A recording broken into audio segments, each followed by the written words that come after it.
Representative Cruz. Thank you, Mr. Chair, and thank you, Chair Gates, for this bill. I think that there's you've been meticulous in the detail and done a lot of work on this bill.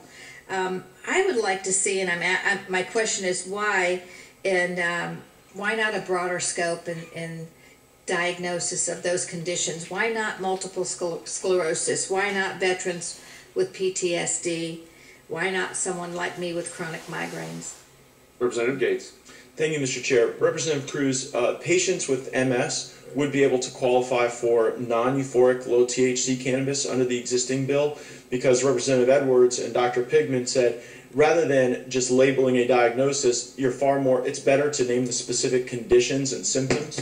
And so our language in existing law says if you have chronic symptoms of spasms that you would qualify for low THC use. And really the low THC use is what's most helpful to patients with those ailments, so we've included that. I've worked hard on the issue of PTSD because I represent a community of so many veterans. And in negotiation with our partners in the Senate and our other colleagues, I have a hard time refuting the argument that PTSD is very frequently overdiagnosed.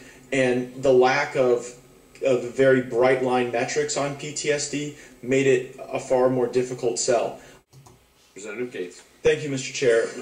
The Senate in 2015 reviewed legislation that had potency caps on it, and what became very difficult was answering questions about kind of what that functionally means for a patient. You know, if you're looking at a 10-to-1 ratio, you know, is that when pain alleviates? If you're looking at a 15-to-1 ratio, is that when, you know, the Grateful Dead starts to sound better? And at a 31-to-1 ratio, is that when the pink elephant arrives? You know, I mean, so we didn't really have a metric to tie that to clinically, and so we've simply taken the position that if you meet the right to try criteria, this is the crowd that has less than a year to live, not buying green bananas, that those folks ought to be able to access cannabis of any type, and hopefully through that research and the research that's been authorized in the prior medical cannabis legislation, we'll learn more about what levels of potencies can treat various conditions, and that will likely help us answer Representative Cruz's question a lot better because we could tailor the potency to the specific ailment. We don't know that right now. I did want to clarify one thing that I heard said in here, and that is that we don't know the science behind the level of cannabinoids for different conditions. We have links with organizations. I personally, for several years, have traveled the country and participated in medical continuing education programs teaching about cannabinoid science and the endocannabinoid system. And we do have science that tells us what the levels of different cannabinoids are that are needed to treat specific ailments and specific conditions. So we do have that information.